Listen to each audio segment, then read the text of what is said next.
आज बनवणार आहे एकदम झकास भाजी, फुलकोबी आणि बटाटा. घरातले सगळे म्हणतात, काय नवीन बनवलंय? तर चला माझ्या स्वयंपाकघरात. सुरुवात करूया.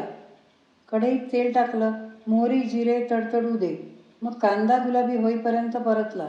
त्यात आलं लसूण पेस्ट आणि टोमॅटो छान परतून घेतलं. आता हळद, लाल तिखट, धणेजिरे पावडर टाकली आणि फुलकोबी बटाटा घालून छान मिक्स केलं. झाकण ठेवा आणि शिजू द्या.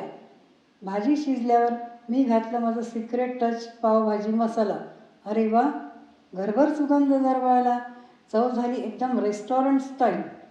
तुम्ही पण एकदा नक्की करून बघा ही मस्त भाजी आणि पावभाजी मसाल्याचं जादुई टच विसरू नका हां.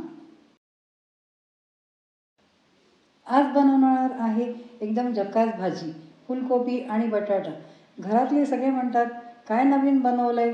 तर चला माझ्या स्वयंपाकघरात. सुरुवात करूया. कढईत तेल टाकलं, मोहरी जिरे